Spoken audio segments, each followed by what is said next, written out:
football team, you're prepared, go out and win. Linden keeps it, rolling to the left, looking to throw, does, touchdown! Who gets the call? Running it into the end zone, touchdown! Pitch in the backfield, Jabbar is going to be tackled for a safety. The ball game is over. Harvard has won the game as the fans flood out onto the field along with the Crimson players.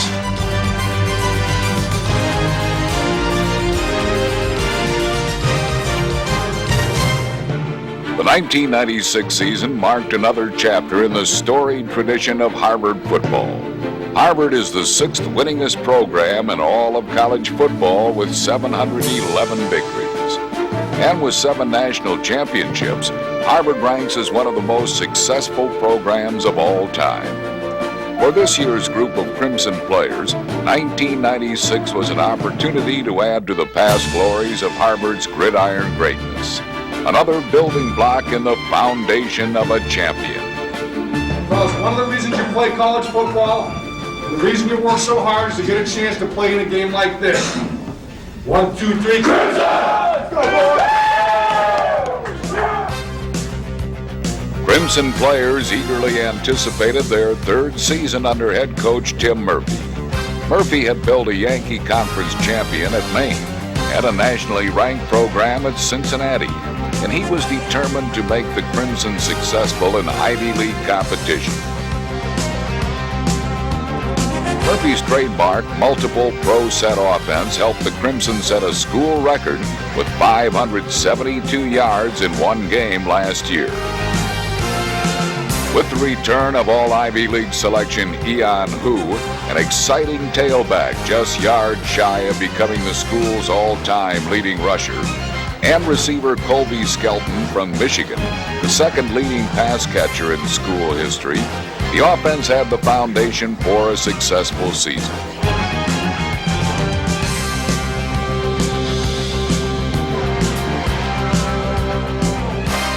With 6 returning starters anchoring a talented young defense, including All-Ivy candidate Chris Smith from Sarasota, Florida,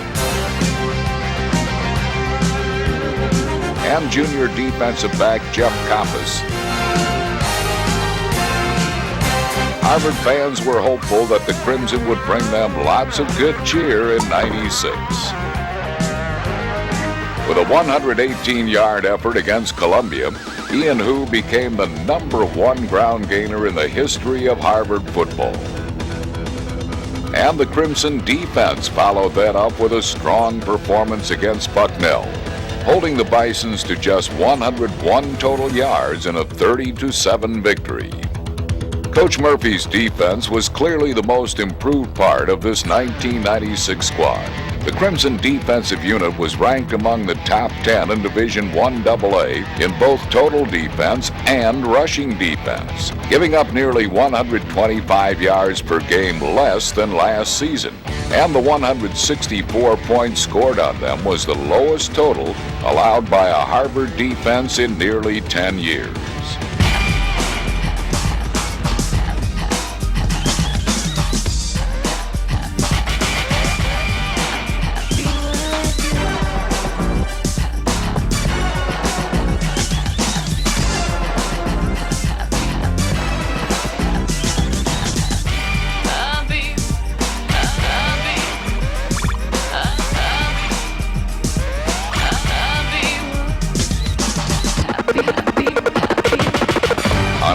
Harvard had more total yards and fewer turnovers than their opponents, thanks to the early season efforts of players like quarterback Jay Snowden from Las Vegas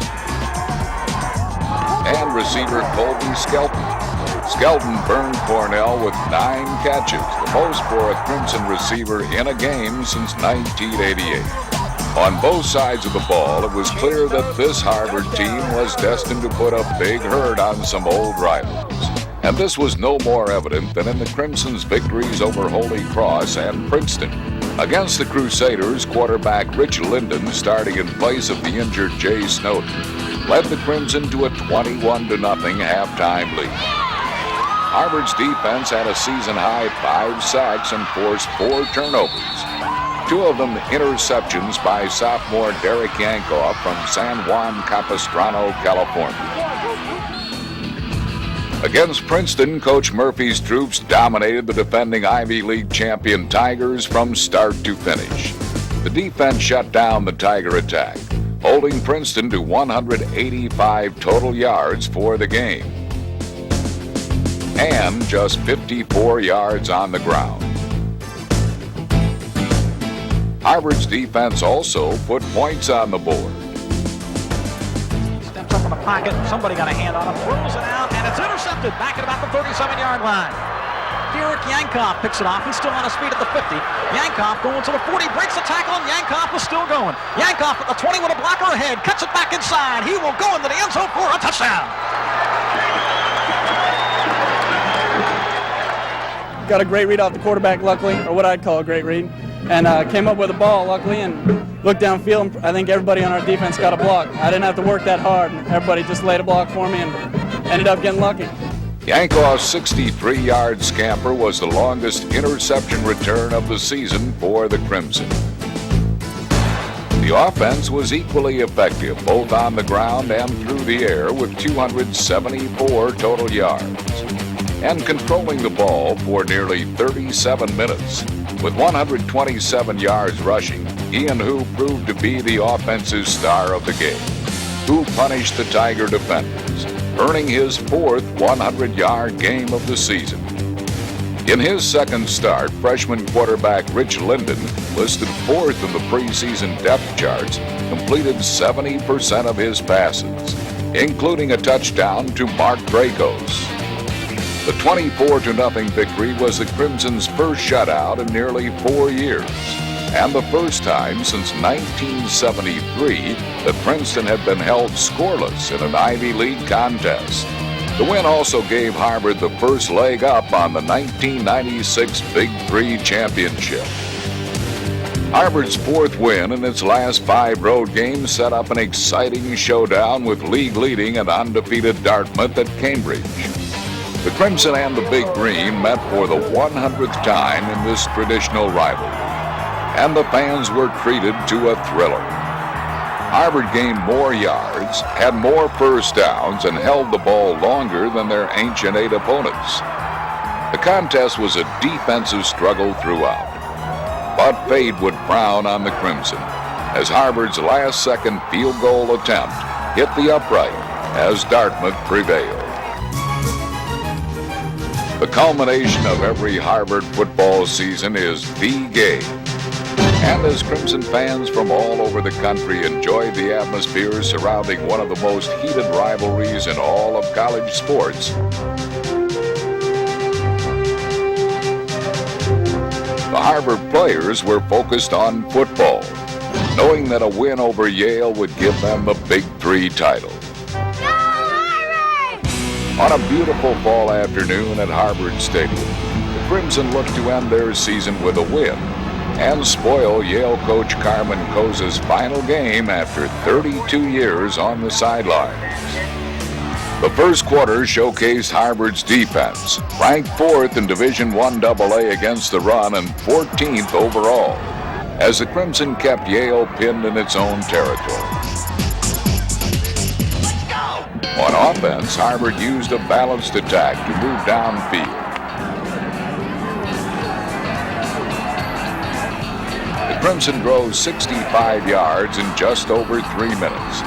And on the first play of the second quarter, they scored.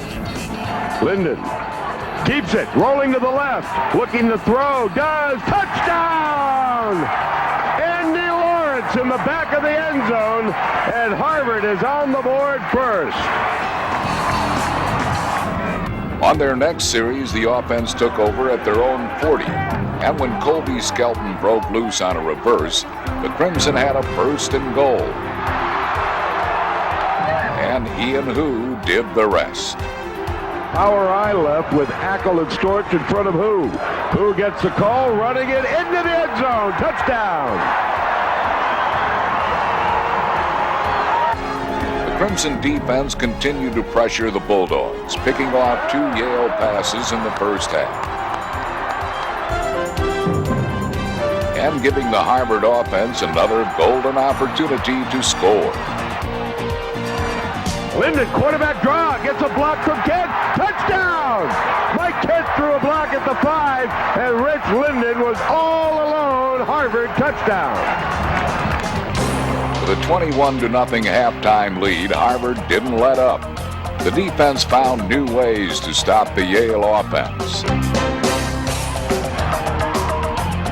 Pitch in the backfield. Jamar is going to be tackled for a safety. Jamar Bregwell tackled by Brendan Bebro at the safety. And the offense kept the Yale defense guessing.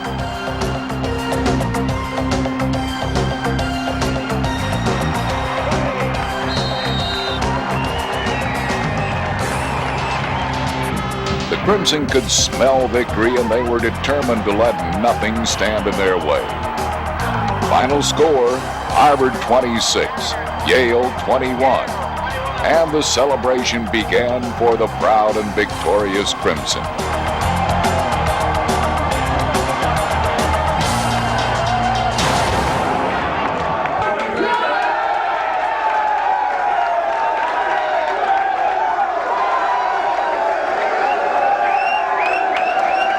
I can say is, I'm very proud of you. Great team effort. Tremendous intensity the whole game. And you guys should be very, very proud of yourselves the way you handled yourself out there today. You played like champions. With the win over Yale, Harvard earned its first Big Three championship since 1987. 17 starters from this team will return next year, including 10 from one of the best defenses in Division I AA, featuring second-team All-Ivy selections Chris Smith and defensive end Tim Fleiser from Quebec, Canada, along with linebacker Isaiah Kazavensky, the Ivy League Rookie of the Year. With victories over such teams as Princeton, Yale, and Holy Cross, and with 4 setbacks by a touchdown or less, Harvard proved they were becoming a major force in Division I AA. As Harvard looks toward 1997, there is a deep-rooted confidence that this program is not far from its goal of being the best in the Ivy League. That through dedication, desire, and hard work, Coach Tim Murphy is creating the foundation of a champion.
One of the first universities to play collegiate football, Harvard has produced more than 80 first-team All-Americans and is the 4th winningest team in Division I AA football.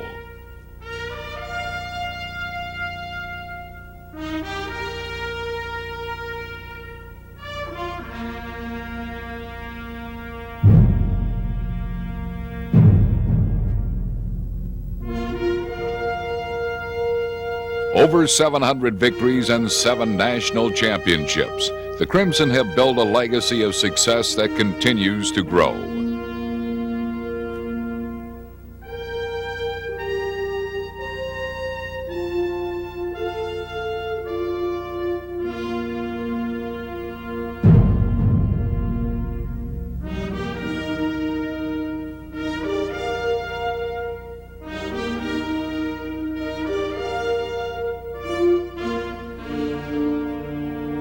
1997 will go down in history as a season for the ages.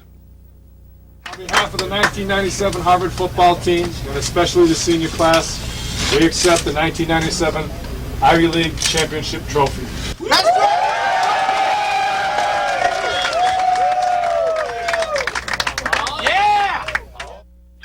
Coach Tim Murphy's squad gained some valuable international education in the spring when they were invited to Japan to help Kyoto University celebrate its 100th anniversary.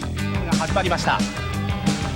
ハーバード大クリムゾン、ビターラがボールを持って After a few days of sightseeing, the Crimson put on a dress rehearsal for the 97 campaign. パスでいきます。パス通った。その後、ボールが Sophomore tailback Chris Mennick ran for 265 yards and scored 5 touchdowns as Harvard won the Intercontinental game 42-35 over the Kyoto Gangsters. Crimson fans caught a glimpse of how the 1997 season would unfold when Harvard ripped Columbia in the regular season opener. Coming off their finest season in over a half century, the Lions proved to be powerless against Tim Murphy's team. Sophomore Rich Linden, who had become Harvard's first ever freshman starting quarterback in 1996, battered the Columbia secondary for 169 yards and 3 touchdowns.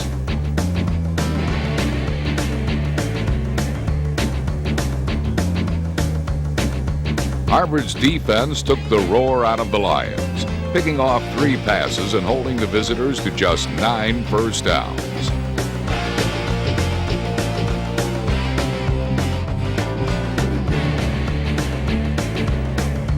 Harvard rolled 45-7, and Ivy League followers took notice of this young team from Cambridge.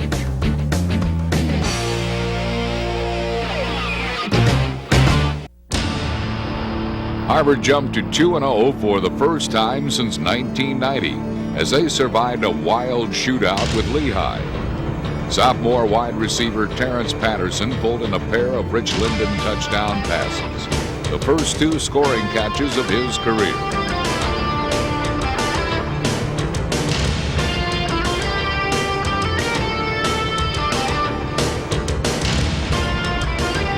Chris Mennick's dazzling tackle-breaking 53-yard run, the second of his 2 scores, highlighted the 35-30 victory.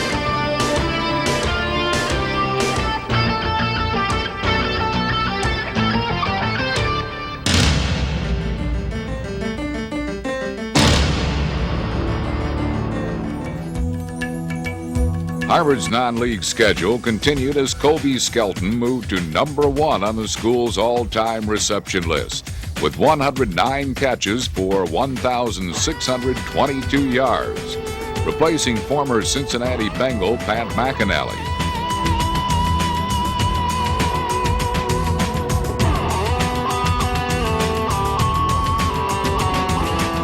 But the Crimson suffered their first loss of the season, 24-20 to Bucknell. League competition began when Harvard visited Cornell, a team they had not beaten since 1985. That drought ended quickly and decisively. Rich Linden from Indianapolis, Indiana, who was on his way to winning Ivy League Offensive Player of the Week honors, fired for a career-high 266 yards. The Crimson scored on 5 consecutive possessions as Chris Mennick from Port Chester, New York, raced around and through the trenches for 146 yards. But the highlight for the Crimson was a rugged defense that kept Cornell out of the end zone. Sophomore linebacker Mike Sands led the assault with an interception, 2.5 sacks, 2 deflected passes, and a forced fumble. 3 field goals were all Cornell could muster against this fired-up Crimson defense, and Harvard remained unbeaten in the Ivy with a one-sided 34-9 win.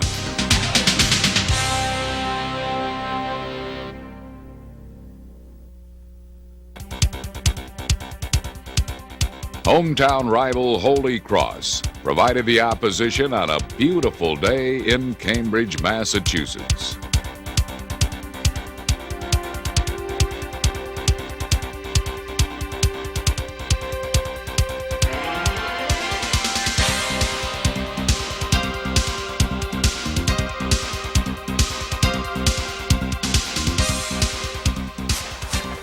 He was tackled by Harvard! First down, Holy Let's go, Harvard! The Crimson plundered their opponents with one of the most prolific offensive explosions in school history. Harvard set school records for first downs with 33, number of plays with 99, and total yards with 624. The team was averaging 37 points a game, the highest for any Harvard squad this century. Linden accounted for the Crimson's first 4 touchdowns, running for 3 of them, and connecting with tight end Tom Giardi for another.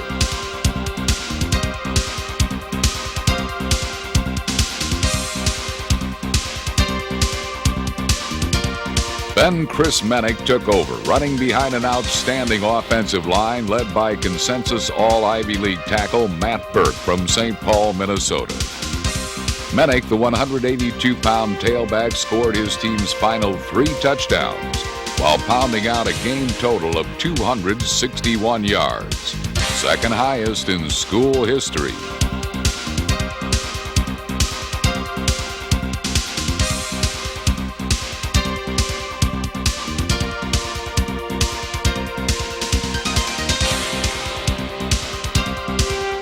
On defense, Derek Yankoff from California and Wisconsin's Scott Larkey each contributed 7 tackles.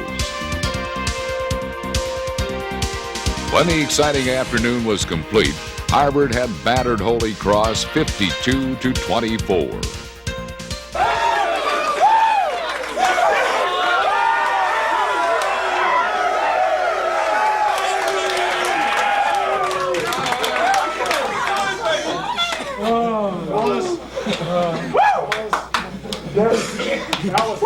That was a thumping.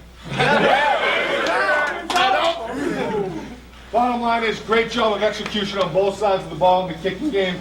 No one thing made the difference. In every phase, we outplayed them. Number 1, we played harder.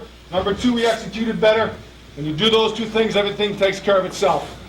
The bottom line is, men, to take the next step, we got to get better next week. And I'm not going to say don't enjoy yourself. Have fun, enjoy your victory. But we got a big one next week, and we got to come back ready to drive. After rolling up 186 points in 5 games, Harvard could not find the end zone against Princeton in tough weather conditions. But sophomore Mike Giampolo slammed home 4 field goals, and that was enough. 8 starters were sidelined, but the leadership and character of those who played simply would not accept a setback.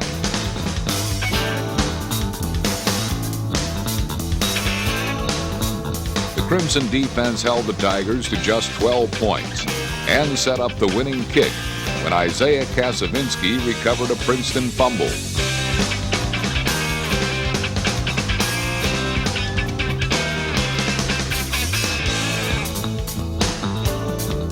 It'll be a 43-yard field goal attempt. The kick is up. A line driver's good. Giampolo connects on a 43-yard field goal with 5:20 left in the 4th quarter, and Harvard has the lead. Harvard never wavered and won by 2, 14-12. And when football fans checked the Sunday papers, they saw Harvard and Dartmouth both sitting on top of the Ivy standing. As fate would have it, Dartmouth was next in line for the Crimson. In one of the most awesome defensive displays in Harvard football history, the Crimson totally shut down the defending Ivy League champions, stealing 5 passes, limiting their ground game to -yards, and throwing a shutout. the first time in 97 games Dartmouth had been held without a point. Another sophomore proved the difference for Harvard. Terrence Patterson from Tennessee scored all 3 of the winner's touchdowns as the Crimson snapped Dartmouth's 15-game league unbeaten streak.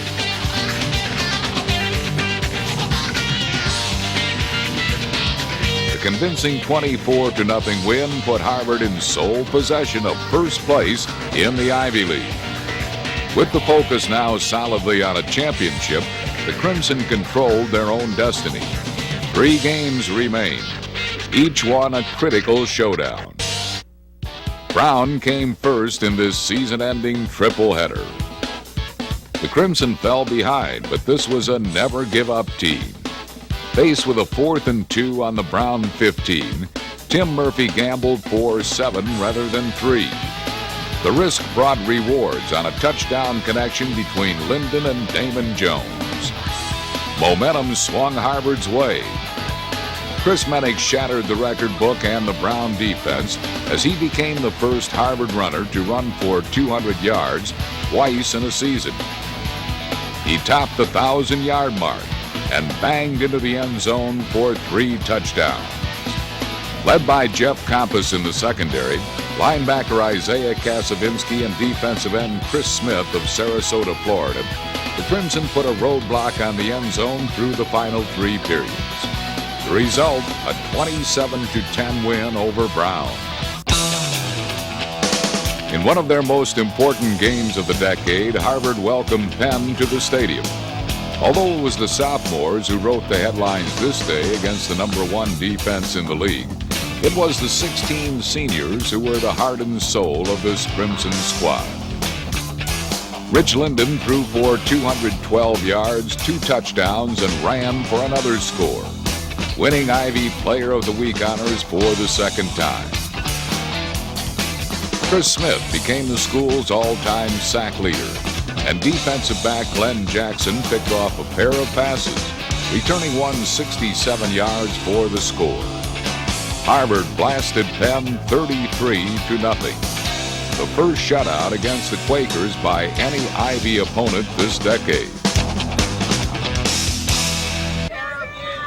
Get your free Yale Herald game issue. It's the best deal you're going to get today. One team stood in the path of Harvard becoming the first Crimson team to go 7-0 in Ivy play. 1 game remained for Harvard to win his first Ivy League crown since 1987. That 1 game was the game. Harvard-Yale for the 114th time. Chris Mennick continued his season-long heroics, setting a season touchdown record with a total of 14. Linden finished the game with school single-season records for most completions and most total offense. One of those completions went 16 yards to Jared Chupila for the score.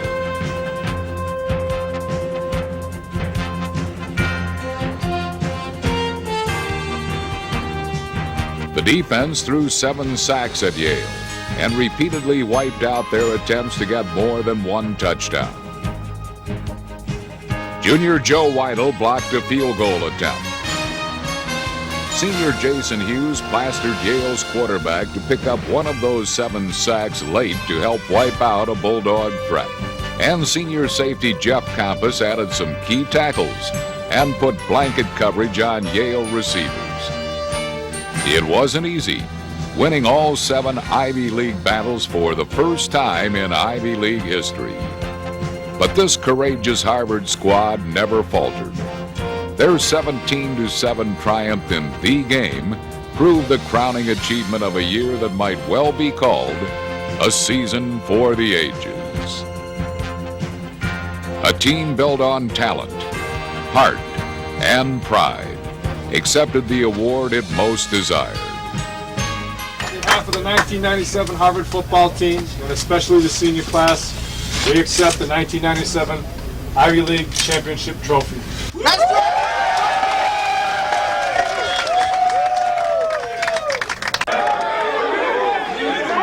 1, 2, 3. 10,000 men of Harvard, one victory to